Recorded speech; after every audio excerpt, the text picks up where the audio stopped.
Welcome to another Chef Knives to Go quick look product review. I'm Steve Gamache and we've got a real special knife here. This is the Takayuki Ginsan wa, or Japanese handled Gyuto 240mm knife.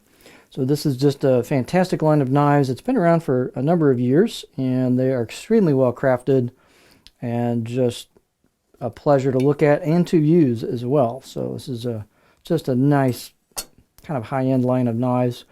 The knives are constructed of 3 layers, and it's all stainless. So they've got what's known as Ginsan or Ginsanko or Silver 3 fine-grained conventional stainless steel for the core steel. You can see peeking out here from the edge. It's a great kitchen steel. It's easy to sharpen, holds a nice edge, and can get screaming sharp. The cladding is soft stainless cladding on either side of that hard core steel, and the cladding does cover the spine of the knife as well. These knives are meaty at the spine, stiff, but they've got a superb grind. You can kind of see that line right there that comes down to the edge. So they've got a kind of a muscular, high-performance feel to them, and they're just fabulous. The weight and dimensions are going to vary a little bit from knife to knife, but this particular one is 244 grams or 8.6 ounces. The edge length is 231 millimeters or 9.1 inches. So these are traditionally a little undersized or not a full 240. That's just the style of this blade. The overall length's about 15 inches, 385 millimeters with the handle. Spine thickness, these are fairly stout at the spine. So I got about 3.5 at the back of the blade on the spine there, and about 2.7 halfway down. And then it kind of starts thinning down a little bit more of a taper towards there. And then you can see it thins out where this grind kicks in. Pardon my fingerprints on there, but it gets pretty thin at the very tip.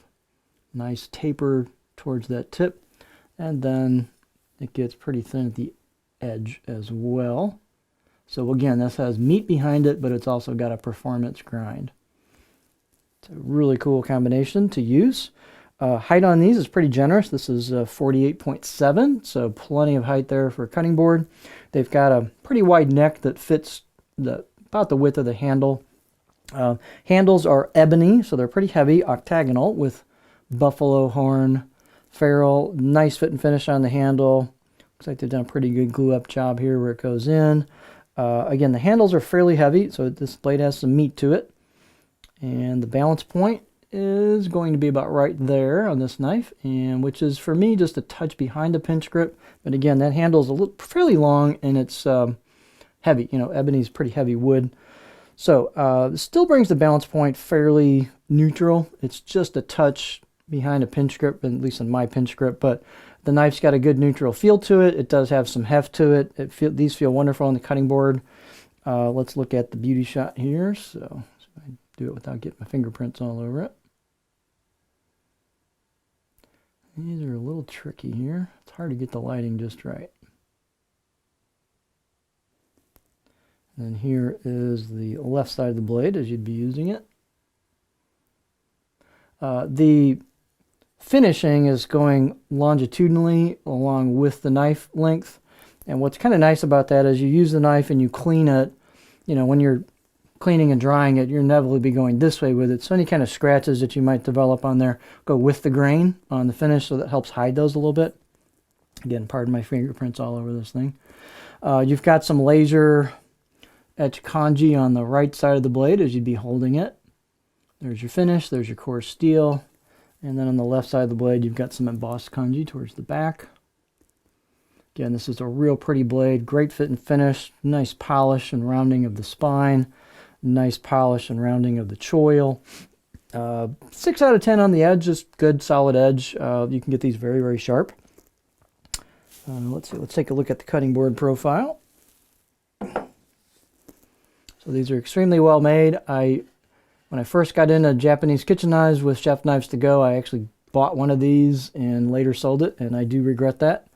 It was a superb knife. I was younger and dumber, so I ended up selling it, but it was a great knife. So I do have some background using this knife, this length.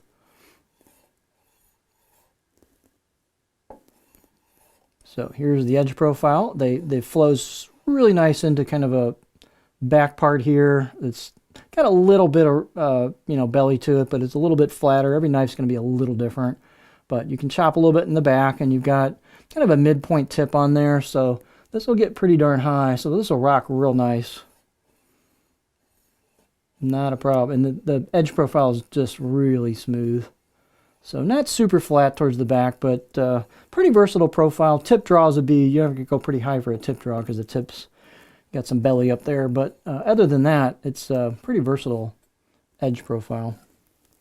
So this is just a great combination of performance, meat behind the edge, a little stiffness, a lot of stiffness to the blade, some heft to it, great fit and finish, all stainless for easy maintenance, and this is an excellent heritage style knife for your kitchen. And this is the Takayuki Ginsan Owa, or Japanese handled Gyuto 240mm knife.